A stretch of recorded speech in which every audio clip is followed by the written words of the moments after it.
I started my career as a COBOL programmer, a coding background, a technical background, and also a project management background, and had the fortunate opportunity to build what was called an e-commerce system back in the early 90s, which was, really unheard of back then, to create, to check stock and place orders and print invoices. Back in 1991, that was sheer magic. I developed that system with a group of people. We deployed it out to a huge network globally. And by the end of the 90s, I was directing a team of people in the e-commerce space. We were part of a large multinational manufacturing company that did over 70% of its business digitally before the year 2000.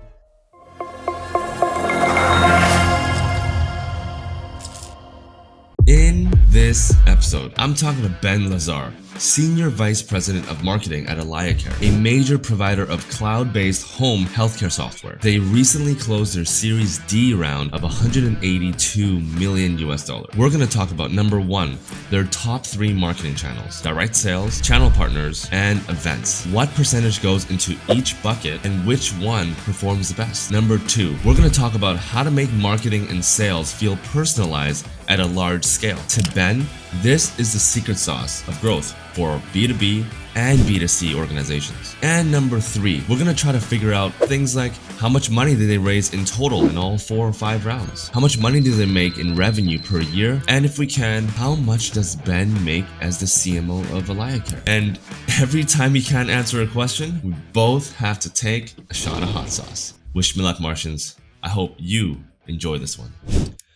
Hello, Martians. Welcome back to another episode of Marketing on Mars.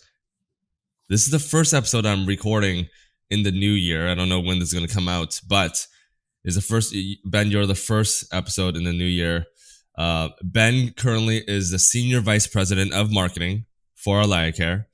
AlayaCare, for those, just like as a one-liner, they're basically helping healthcare in general make the transition from the hospital to the home, so providing a lot of home care. Ben, thanks for coming on the show today. Oh, appreciate it. Thank you for having me, Simon. Looking forward to it. Yeah. No, this is super exciting. How was so you're currently in New Jersey? No, I'm based in Atlanta, but at the present moment, I happen to be in Toronto. You're in Toronto. Okay. How Correct. often do you go back to hometown, New Jersey? It's been a while. Okay, I haven't been back there. I'm the youngest of 7 kids, and I normally go back to see my family for holidays like Thanksgiving. But I've got my own kids, and they have their own in-laws and their own husbands and homes. So it's getting tough. Yeah. So you've been with AlayaCare for about a year now. My 1-year anniversary was yesterday. And then before that, you've worked at a variety of companies all in Atlanta. So yeah, you've been outside of home for quite a number of years. Your background is crazy. You've been a CMO at several companies, senior vice president at just, if anyone were to go on your LinkedIn, it just looks like a whole novel, entire novel. But maybe you can walk me through tell us a little bit about Ben, like your career and how you would describe how your career has went so far. Yeah, so I started my career as a COBOL programmer. So I have a coding background, a technical background, and also a project management background, and had the fortunate opportunity to build what was called an e-commerce system back in the early 90s, which was really unheard of back then, to create, to check stock and place orders and print invoices. Back in 1991, that was sheer magic. So I developed that system with a group of people. We deployed it out to a huge network globally. And, by the end of the 90s, I was directing a team of people in the e-commerce space. And we were part of a large multinational manufacturing company that did over 70% of its business digitally before the year 2000. So, I had a really good opportunity to learn about commerce and software and project management, and then really kind of made a move into the healthcare space and started to specialize, and really moved into the sales and marketing side, leveraging my skills and abilities as a project manager. But one of the things I think gives me a significant advantage as being a marketing leader is Mm-hmm. that I have that technical skill set and kind of a programmer's mind. So I think very logically, but I'm still able to apply a lot of that logic to some of the uh, more kind of artistic side of marketing, like brand and creative. But I've also had a lot of great opportunity to work with some exciting people who have kind of mentored and helped me learn the more artistic sides of marketing, like brand and creative, to really become a holistic marketer that's really got focus very specifically on helping healthcare companies, both in the care provider space, but also in the payments and insurance space. Yeah. Yeah. Was it net health? Was that your forte Yeah, into Net the Health health? was in the electronic medical records, and then PaySpan was we were a payments solution provider in the Cool. healthcare space as well. Awesome. Well, we're gonna get into your background. We're also gonna get into the company. We're gonna get into everything. But before we do that, we have a tradition on the show where we start off the show with a shot of hot sauce. You've been warned, and basically as the show progresses, I want to know all the secrets. I want to know all the secrets behind AlayaCare and how you guys do marketing. You've been a marketer for so many years. I want to know everything that works for you. And every single time you cannot answer a question, or you cannot indulge us with another tip or a trick, we just take another shot of hot sauce, plead the fifth, and we move on. I have hot sauce ready. Do you have any hot sauce ready for us today? Simon, there's an unfortunate and sad story about that, but I do have a replacement. So I make my own hot sauce, and I call it Okay. Burn You Twice hot sauce. I don't market this brand, but it's just a personal brand. It's a quadruple concentrated habanero hot sauce that I brew in my kitchen.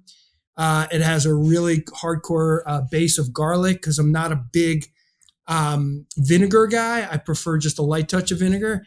It's really hot, but really flavorful. But, coming from the US to Canada, bringing that across the border might be suspicious. So what I've done is I've gone in our kitchen, and we do condone drinking, Yes. in a mild.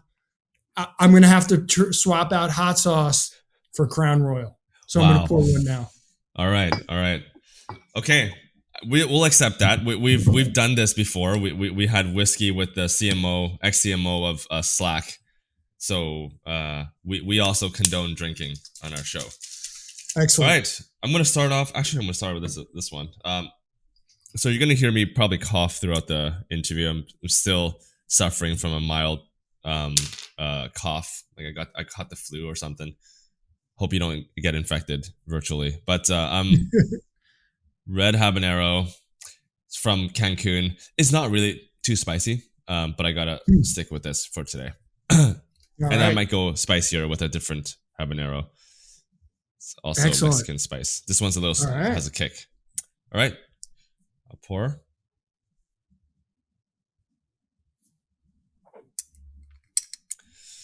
Okay, cheers. So this is like the inaugural beginning. The beginning. And so it begins.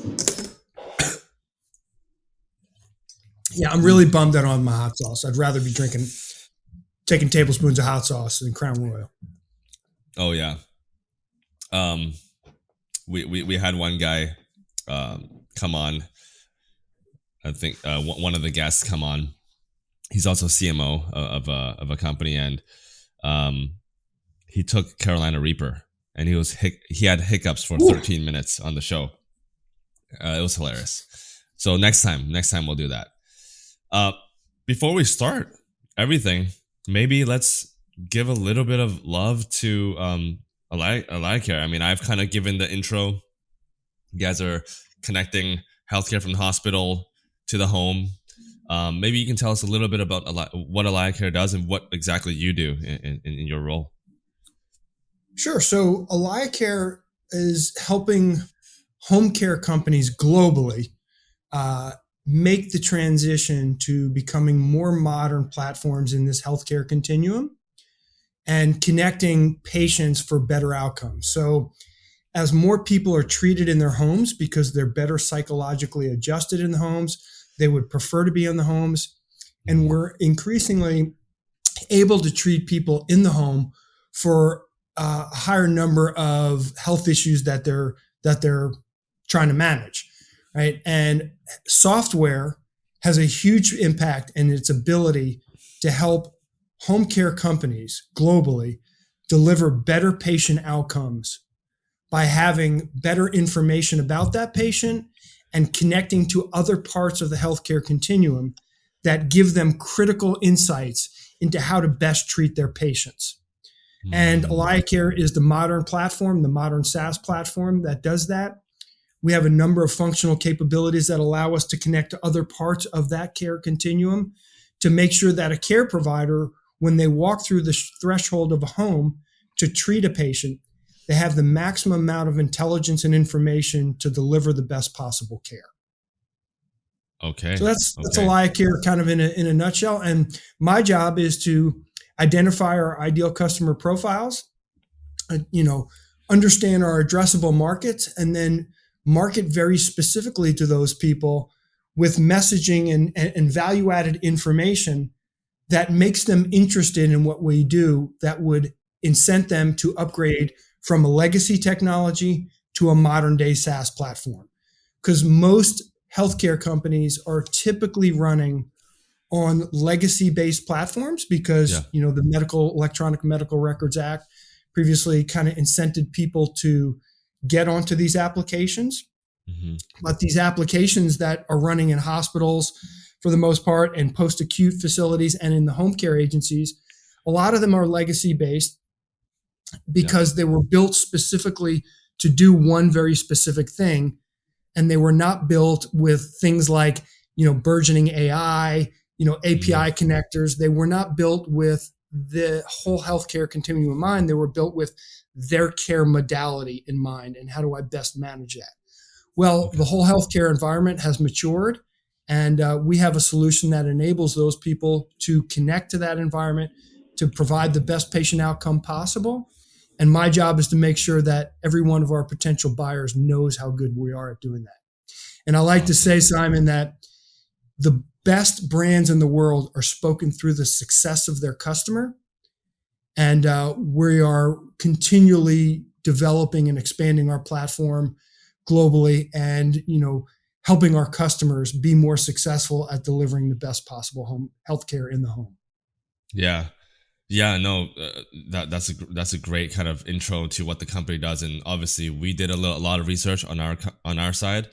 We've identified you guys as one of the leaders in this space, and so we knew we had to have you guys on.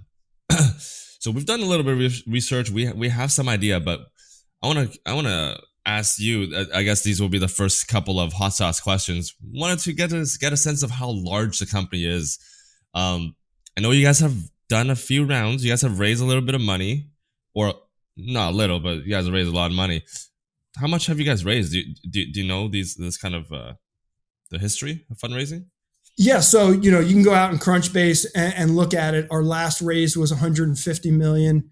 That was our D round, and that was led by a number of different folks. The primary lead on that was Generations, and Al Hmm. Gore is part of Generations, and it's a global health fund. And he was actually Okay. somewhat recently in our office and did a session with a number of our customers and our staff.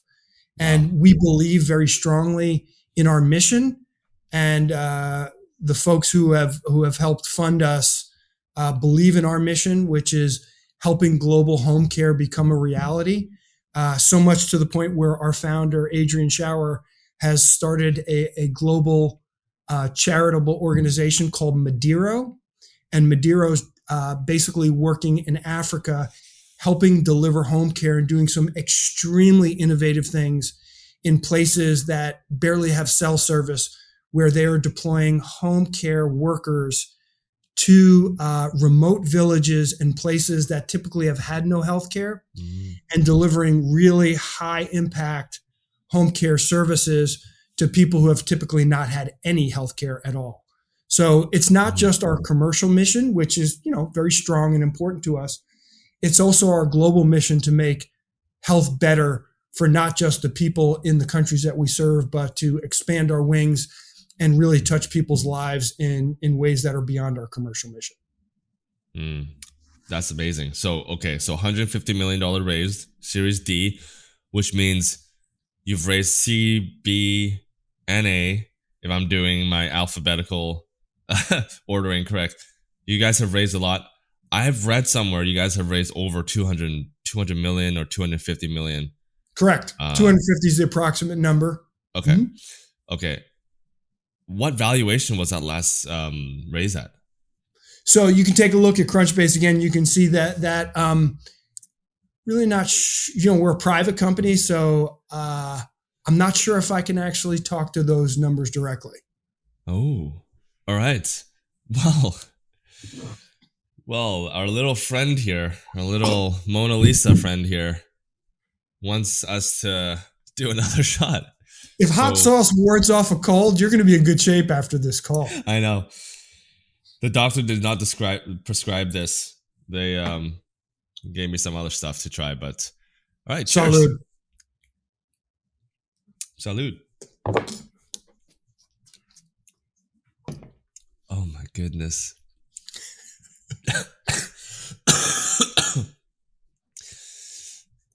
So that's not shareable. Wow. This is going to be an interesting episode. Big company. Revenues, I assume, are not disclosable as well. So correct. we're not gonna get into revenues. We'll keep that as part of we'll keep the train going. But I did read somewhere, maybe you can just help me out a little bit. North of 100 million in revenue is what I've read. That's in the relevant range. Like north. Okay, cool. Relevant range. All right, so we got the right AlayaCare. We got the right Ben from the right AlayaCare That's awesome. Yeah, you're not just you're the right guy. We got the right guy. Yeah. Okay, so obviously, so you help drive, like you have a very good understanding of the ICP, and you help drive all the sales and marketing efforts.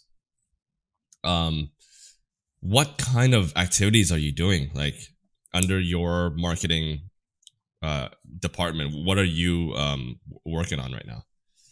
Yeah, so omni-channel marketing still is critical and key in rules a day, but traditional omni-channel marketing has got to be brought to a much finer point through personalization, right? The classic marketing, which is what I would call general marketing, and even if it's good marketing, is still very generalized at a market or a region. Excuse me. I think of some of that Crown Royals coming back at me. That if you are to be successful, table stakes, good operation, marketing operations is table stakes. That's no longer a differentiator for a marketer. A key and critical differentiator for a senior level marketer is how do you bring a level of talented groups of people and the tools that you have to a really fine point? Because every single person in your ICP is a unique individual, works for a unique company. That company has a unique size. Their job title is unique. They may be in operations, in my world, they may be a caregiver, they may be executive, they may be operations, they may be finance. If you speak to a finance person like a clinical person, you're going to lose them, right? You have all of these very specific variables about an individual, and using the intelligence and the data and increasing the amount of intelligence and data that you have, and then using that to specifically personalize what you do to marketing down to the point where you ultimately become a campaign of one person inside of one company that is one prospect. So they feel like you are speaking to them as an individual. That's how conversion rates go up. And then once you convert that person, the digital experience that they have with you has got to be so damn good that they think already that they have a positive predisposition about your company, and that they're already thinking, I got to talk to these guys because at a minimum, I'm going to learn something. Their content and their knowledge and thought leadership about the industry is so good that it's making me think about how I can better my business. And at that point of conversion, they need to be captured efficiently and then very consistently migrated into your sales funnel so that they already feel like all of the other things that they've learned and provided you with information persist through the process, so that they feel like they're not at square one when they have that opening sales dialogue. They feel like they're already moving along the sales cycle to their benefit, to their learning, to their future growth of their business.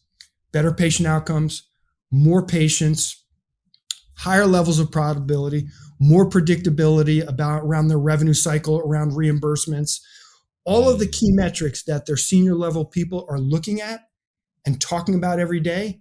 If you can give them a vision and then convince them that you can execute, that those critical metrics will go up and improve by them migrating to your software, then you have a truly integrated revenue cycle that really kicks some ass. This is some solid gold here, and we're gonna dive into all of the. I want to actually dive into your funnel and everything. We'll talk about all the different channels. We'll get into that, but I want to stay on this point. It's so important for things to be personalized, especially in the age that we're in of AI, where so many emails nowadays are just generated by AI, and you know this, and that human element is more important in 2024 than ever before. You have different ICPs, from finance to executive to the clinical people. All the messaging has to be different. How do you guys do this? Are you guys utilizing any kind of AI to help you with that? Does it have to be at a one-to-one level? How do you make it so that it's easy for the person writing the message to have it personalized, but also keep it on brand with AlayaCare, and then make it so it's scalable as well? Yeah, so I'm going to answer that question, but let me take one step backwards to that, which is, a lot of people ask me about AI, and I've done a lot of studying around it. I actually have started some PhD studies, and AI was the stimulus back in like 2018. And I've been using AI to generate content all the way back to 2018 with various tools. But a lot of people think that AI and prior new technologies will genericize things. And it's actually quite the opposite. What it does is it takes vertical domains and makes them more specific, because the technologies allow us to go deeper and deeper into what makes a vertical domain specific and valuable. But our initial and kind of one-dimensional minds take us to think, oh, technology is going to solve all the problems and it's going to make things more generic. Yeah. When it's actually the opposite. It's going to make domain-specific and domain knowledge more valued.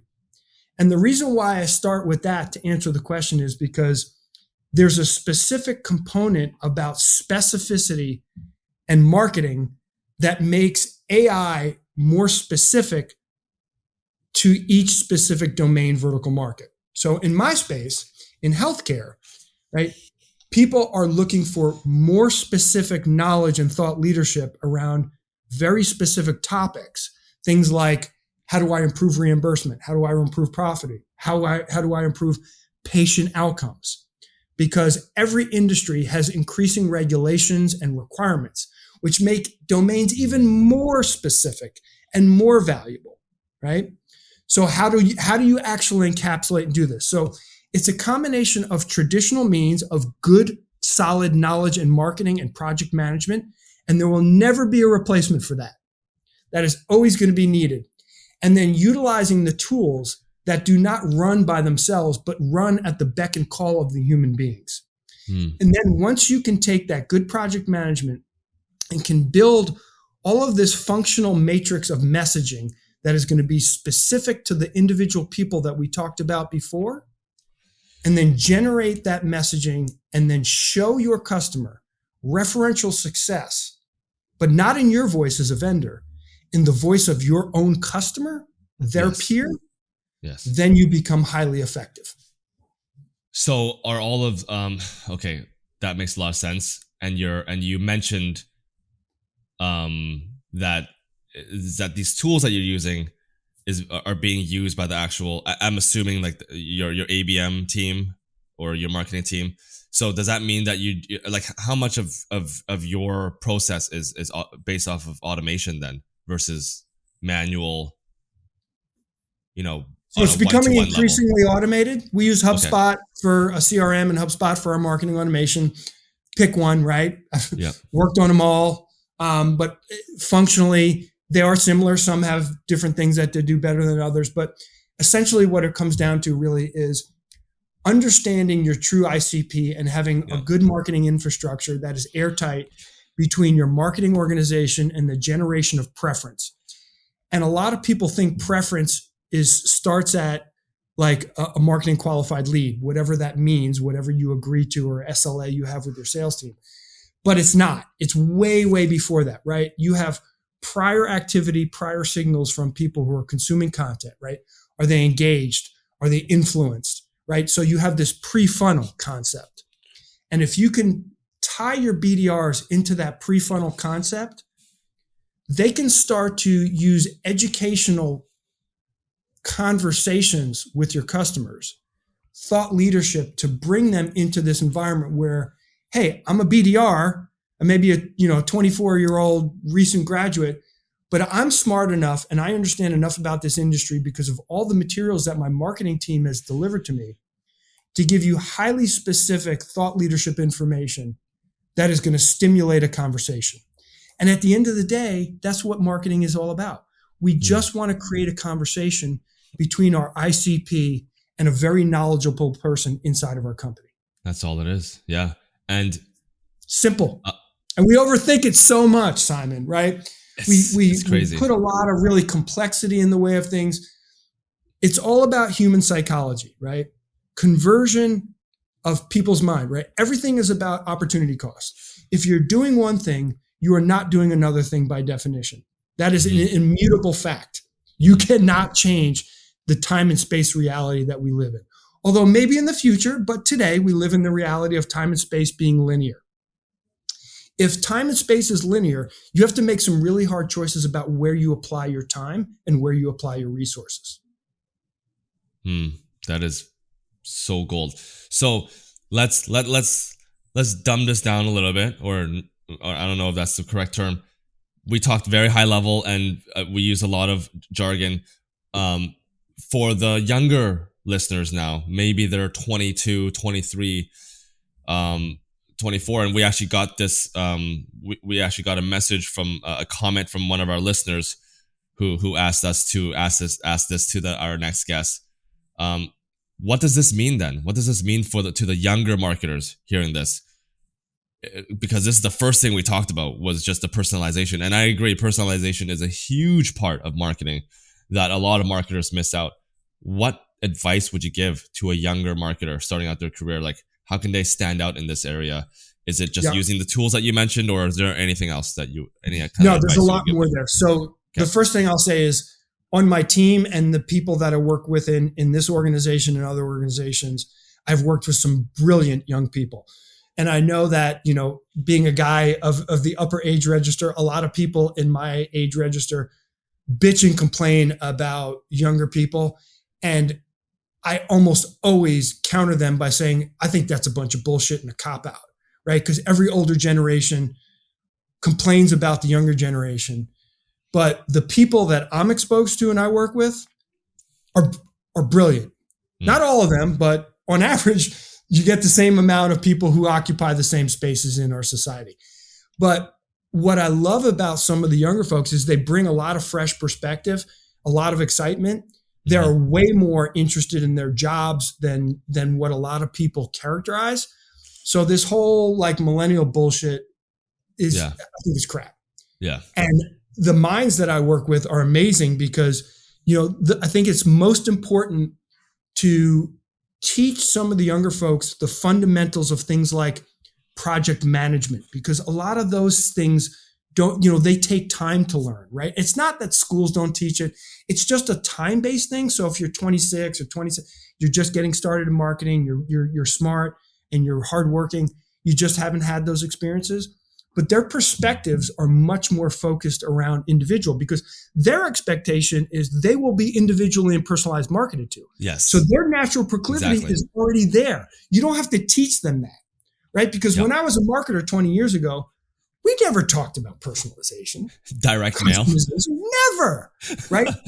These young minds already think that. It's like, Yeah. if you're not talking to me, I'm not interested in I'm listening. not listening. Yeah. Exactly, right? So to me, it's teach some of the fundamental skills of like kind of project management, like the tool sets. Most of the people that work for me are better at the tools than I am, right? Even though I'm a past programmer, because they're in them more and they understand, they've been brought up that way.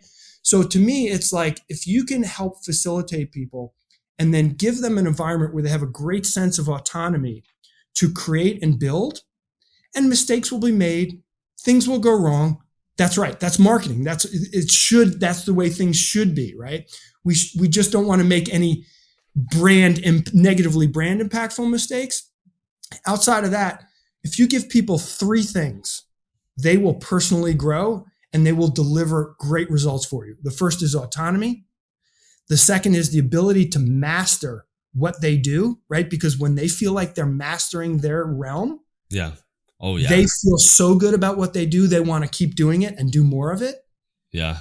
And then the last one is purpose, right? And like, so when I first started my career well over 30 years ago, I worked in an office. People smoked in the office. We wore suits, right? And it was like, you do your job and you shut up. People didn't really care. It's like, you just do your job. Now people have a lot more sense of purpose. Purpose is so much more important and mission is so much more important. And I love it because, you know, when you're in healthcare and you're trying to improve outcomes for people, particularly aged care outcomes, it's pretty important because everyone has grandparents and parents. Everyone's dealing with aged care of some type. So our purpose and our mission, both commercial and the ones that our CEO Adrian have set out in Madero in his own charity, it speaks to a lot of the things that young folks want to do. So it's a pretty exciting environment for me. Yeah, that is awesome. So much to unpack, but we're going to move on to the second question that we got submitted from one of our viewers, which is, what would you do if you had to start a company from scratch today? How would you do it? Rather than ask you this question specifically, I want to tie it back to the last question, to what we were talking about before, which is ICPs and personalization. Let's say the person who submitted this question started a company and they want to target an executive level person. Let's use that as an example. Walk us through how you would begin if you were the startup founder, the entire process. Maybe we can use AlayaCare's process to kind of help and guide us. How would you go about trying to book this meeting with this executive through your ABM motion from scratch if you have nothing else? So horses for courses, right? It depends on what your product market fit is, right? Because some product market fits, you don't want to talk to the CEO because the CEO doesn't buy those things. It depends upon what stage of cycle. So you're only speaking to a CEO if you're making a strategic sale, right? And a strategic sale is a much bigger environment and takes a lot longer than, what I would call a subscription-based monthly or annual SaaS sale, right? So it's going to really depend upon what space you occupy in the market. And the other key factor, strategic as in it directly touches revenue or expenses. Is that what you mean by strategic? If it's like a system of record, or is it a tool, right? If it's your CRM, if it's your core ERP, if it's your core system of record, AlayaCare is a core system business of record. For core business. But hey, I'm a sales tool or I'm a product management tool, like a VP or a street director can say, yeah, I'll buy that for $1,000 a month or $100 a month. Totally different realm, right? The other thing is the C-level typically deals with vertical solutions and not horizontal solutions, right? Vertical solutions are the systems of record, right? Yeah. They're core ERP, that kind of stuff. Yeah. Okay. So let's say it's a core system like what you guys are selling, and this founder wants to target the executive. Walk us through the motions you would go through to try to get in front of more executives I assume you want to talk through the ABM lens. I think ABM is probably the most effective for targeting execs. How would you do it? Like, what would that look like? So ABM is a tool in the arsenal of B2B marketing. And I think that there is oftentimes an overemphasis on ABM as like, hey, we're not succeeding, we're failing. Let's get ABM. ABM is going to save us. Save us. And those are really bad circumstances. Those are really grasping at straws. ABM is a really important tool in an arsenal. But if you don't have the other requisite components of your marketing infrastructure, ABM cannot be successful. And a lot of times companies buy and implement ABM, and it's very expensive and it takes a lot of time because it's a big implementation. Yep. And they're like, they don't even have the foundational layers to build and put ABM on top of, but they don't recognize it. And ABM fails. And they're like, ABM sucks. When in actuality, they suck. ABM doesn't suck. Yeah. Right. So there's really, and my project management mind tells me you've got to build in layers, right? If your leads are falling out of the bucket and they're not getting your BDRs, don't buy ABM. Fix that problem first, right? And when your operations are airtight, then ABM becomes much more of a viable tool that can produce a result. And if you want to get into the C-suite, you better have one of three or all three of these combinations. An economic value proposition that is something that a senior executive is going to say, yeah, that might hold some water. It better not be bullshit or they're going to not listen to you. The second one is operationally. How do you help them run their business better? Because I can tell you right now, every CXO is worried about something operationally that is going wrong, is a gap, is a problem, right? And then the last one is, how does it help me grow? Right? So if you hit on one of those three things, and there should be something that would tell you why an executive would want to know one or more of those things, clearly your finance guy, right? Or your CEO, how do we grow? Right? Your finance guy, how do we get operations go? So you have to build those messages that have to be specific and spoken through the success of your customer. Because if you speak like a vendor, nobody cares. Yeah. Nobody, right? In fact, they discount it and they think you're an idiot, right? And any future messages will be discounted. So speak through your customer's voice and speak to the direct job title of what one of those value props is going to ring true. Yeah. So good. So good. We've had numerous C-suites come on and tell us something similar. Don't try to sell your product.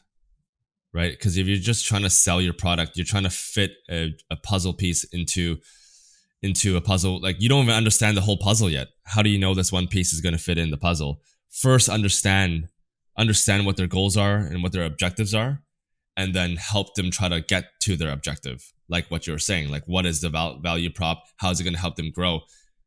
Understand that first, and then you can talk about that.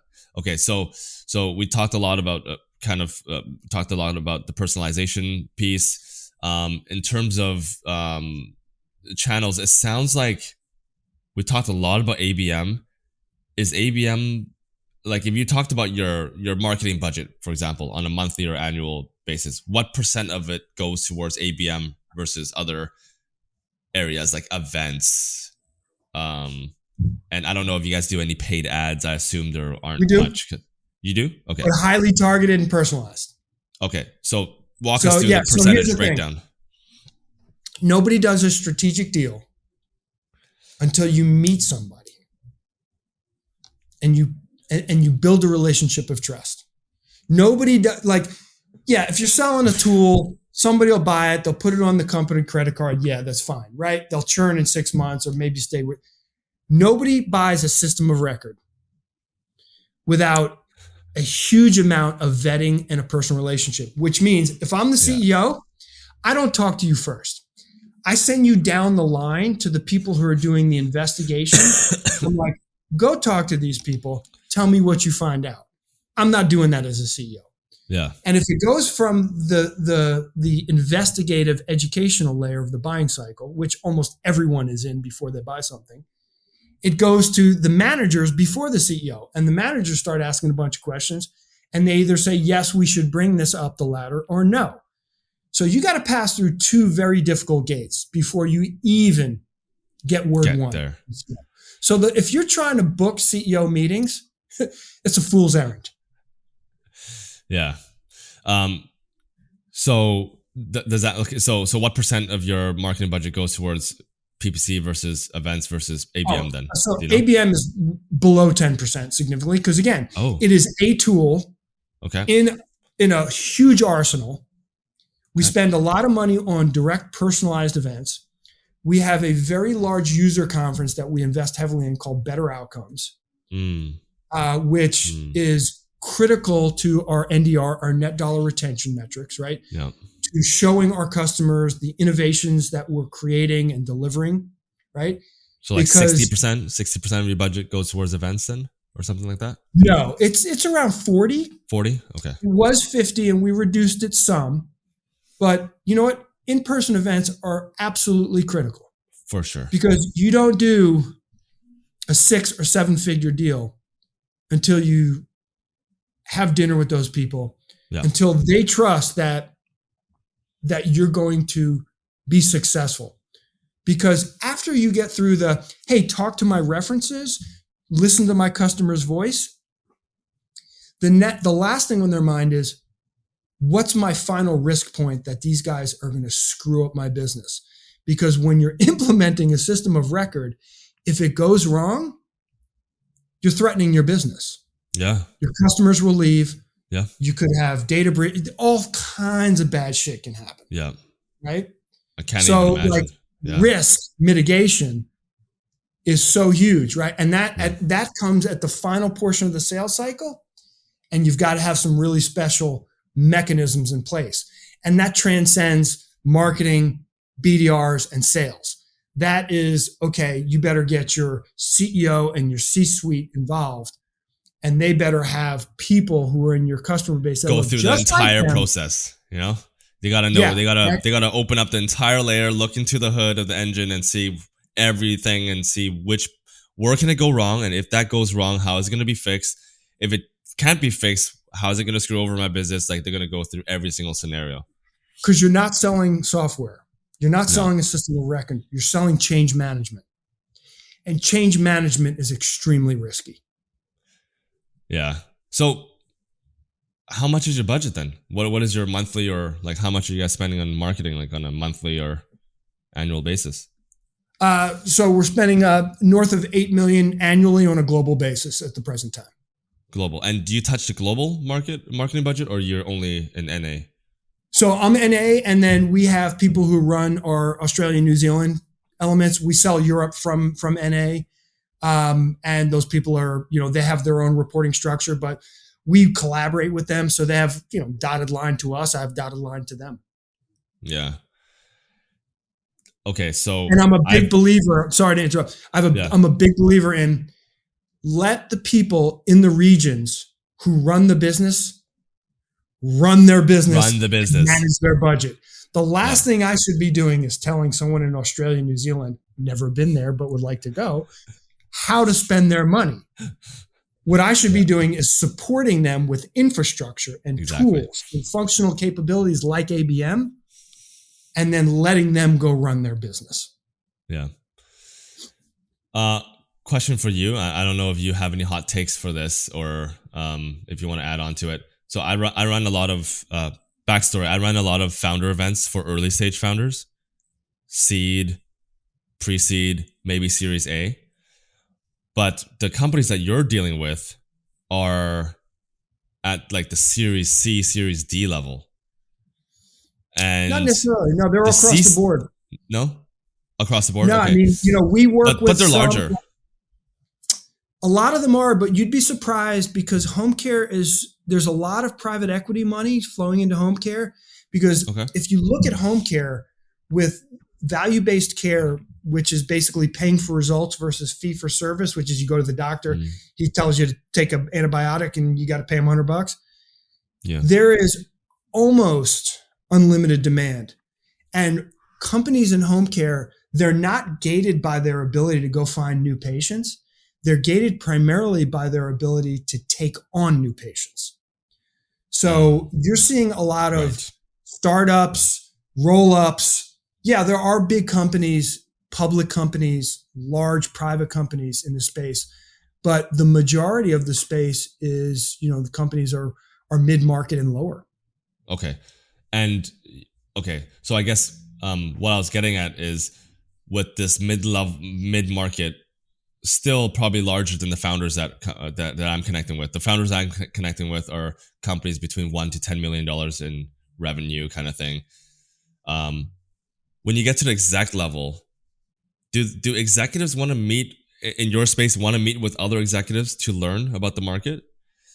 And are you Yes. capitalizing on that opportunity and running events to get them together? I guess it's a loaded question, but No, it's a great yeah, question because you're right. Like, and again, back to the horses for courses thing, right? In specific market segments, in specific functional areas, we do a lot of that. So, as okay, part of our whole process of taking and directly personalizing to enterprise accounts, right, which are small in number but very large in revenue potential, we have a process that we use in Slack where we're marketing to these companies that messages our internal executives and says, does anyone know anybody in this organization?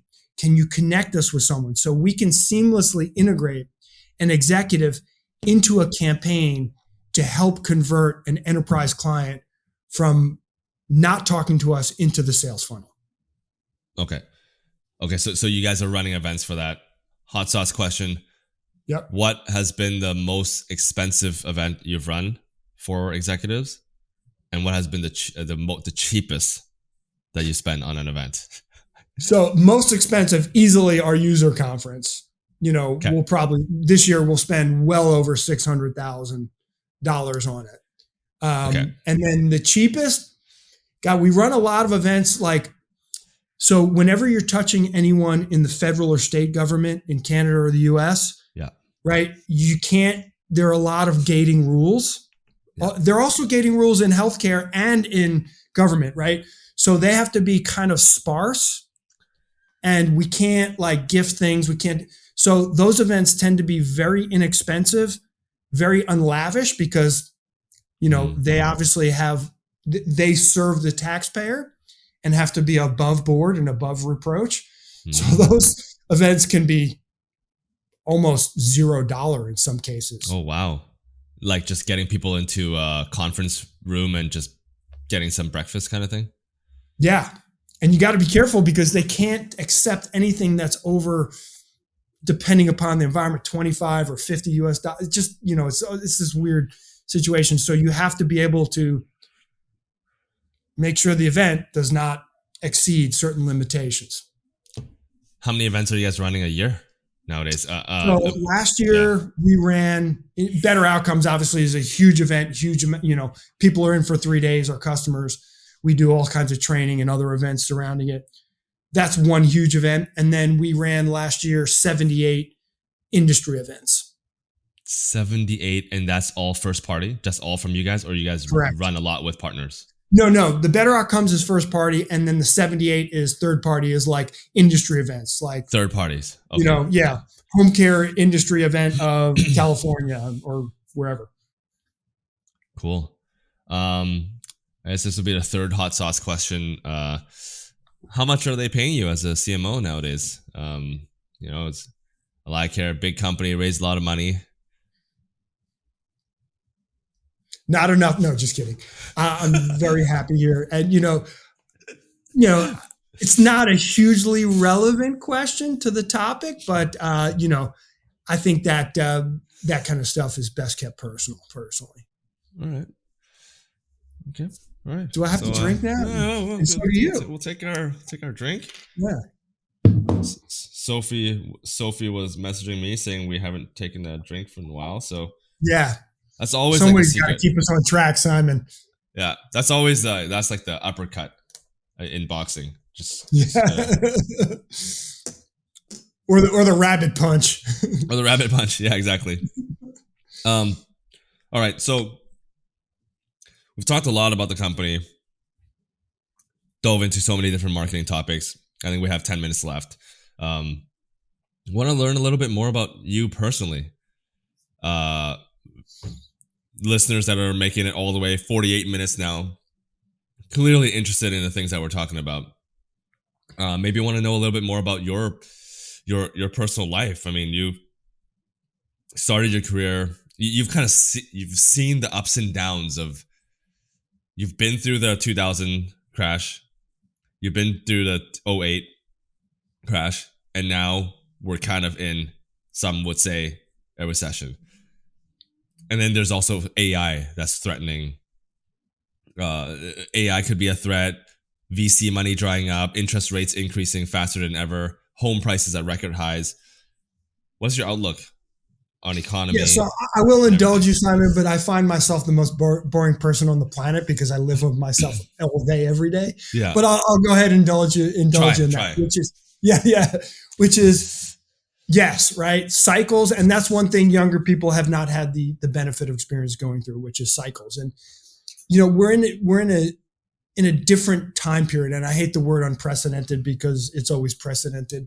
Yeah. But we are in one of these cycles that I don't think we've been in before, where things are both challenging and difficult, but both yet strangely good, right? The market's strong, economic growth is strong, interest rates have come down. We had this crazy inflationary period. Yep. And we seem to be coming out of it reasonably well. But we're also, like, if you're in the SaaS space, some people call it the SaaS apocalypse. Oh. It's really like we are in a ditch, right, in the SaaS space. Yeah. Healthcare, not quite as much as, so the vertical players, I think, are a little more insulated from a lot of these, what I'll call undulating cycles. But if you are a horizontal player, particularly in the tool set space, those things, man, it's like a roller coaster, right? Yeah. So, and what I would encourage people to do is when when you're sorting things out, start at the top, right? And vertical and horizontal are two very different games in the SaaS space, right? Very different approaches, very different business models. And when people evaluate SaaS companies, whether you're buying it, investing in it, whatever you're doing, always start, is this a vertical SaaS company or is this a horizontal SaaS company? Because the subsequent questions and conversations you have from there, very, very different. So me personally, I've had a non-traditional path to senior leadership as a marketer, starting off in the technical world, and then I've had the amazing blessings of some really cool and interesting people in my life serve as my mentors and help me understand some things that at my age, when they helped me learn those things, I never would have understood. And I still have that great fortune in my life with people who are helping me realize and see things that I don't. They just happen to mostly be younger than me now because of my age. How old were you? How old were you when you found your first mentor? Do you remember? So right out of college, I did that thing I was talking about where I built that e-commerce system. Yeah. And I did that for almost 10 years. And then I went to be the CTO of a startup company. Okay. So I was 31 when I did that.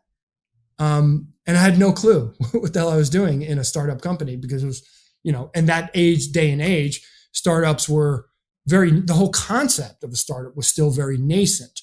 Right. And they were just really kind of, and technology was really kind of just starting to become ingrained, and technology startups were still really new.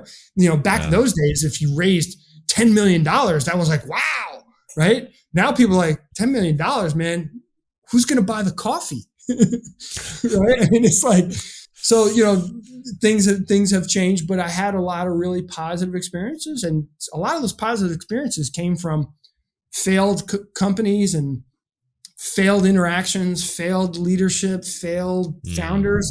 And, one thing you always have to remember is the best entrepreneurs in the world are always borderline delusional. They see no barriers. Yeah. That's why they're an entrepreneur. Yeah. But, personal, I'm just your average guy, fortunate, have an amazing wife of 30 plus years.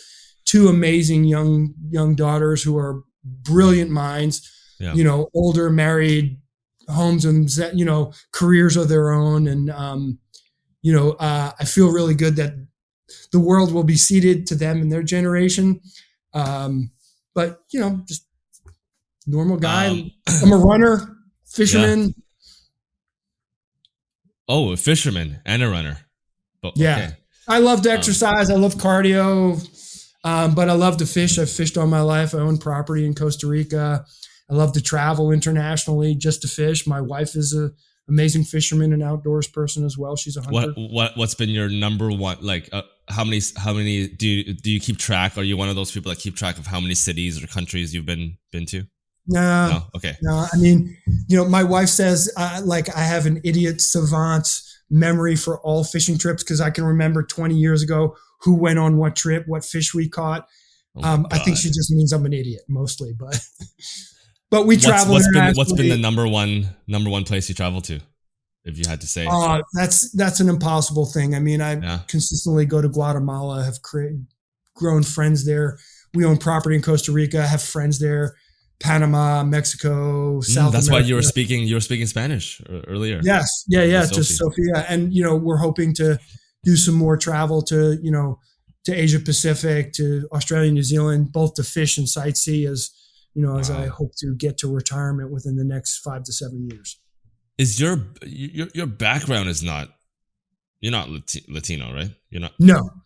I'm a Jewish kid from New Jersey. Okay, the farthest thing from it. The farthest thing from it. But what about your wife?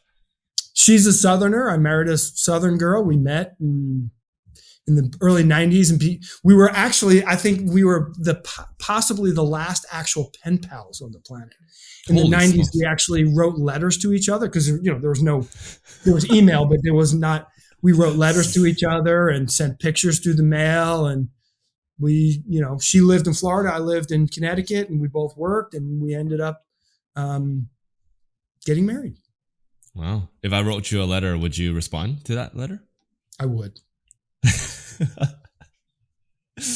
Although it would be very odd to get something in the mail today. I know, right?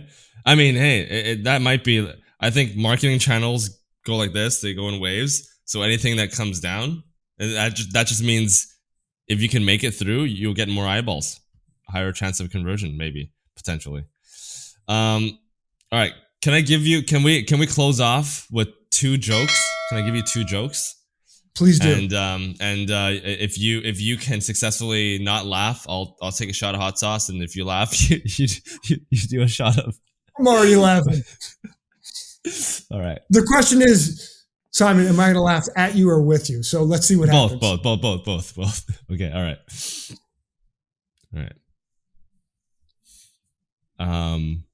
Man, some of these are so bad. Okay. Ready? What do you call this?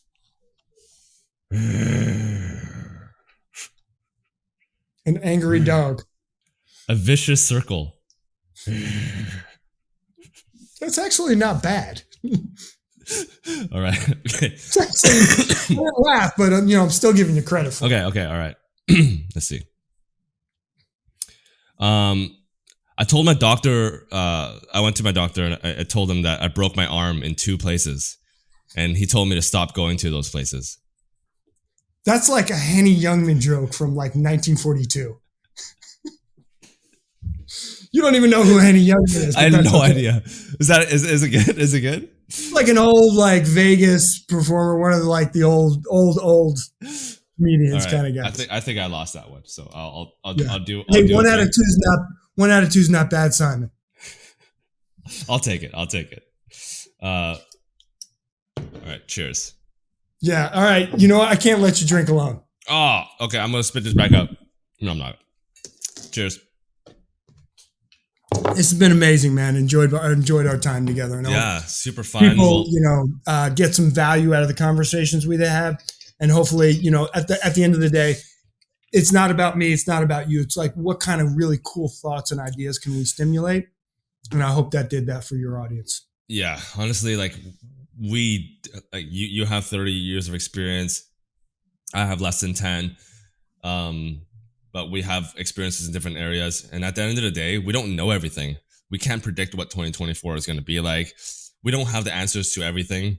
And marketing, like you said in the beginning, it's just, there's always going to be new tools and always going to be new this and new that, new this. But going back to the fundamentals, having good PM skills and just being able to learn things fast, that's the most important thing.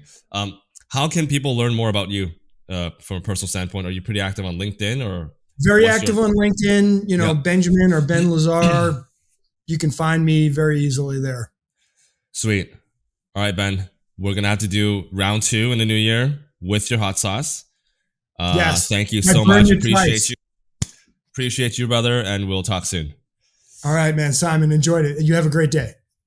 Well, guys, that's it for another spicy episode of Marketing on Mars. I'm really not sure who got burned more, my taste buds or the guest taste buds. My mouth is on fire. Real talk though, if you're not already subscribed, what are you waiting for? Each episode I make is basically an unedited, raw dinner with some of the leading marketing voices. We've got a bunch of CEOs, founders, and CMOs lined up to face the Hot Sauce Challenge. They tell us the truth or they take a shot at hot sauce. We're on almost every single platform: Spotify, Apple Podcasts, YouTube, TikTok, Instagram, and more. There's really no excuse. Until next time, Martians, keep it hot and keep it real.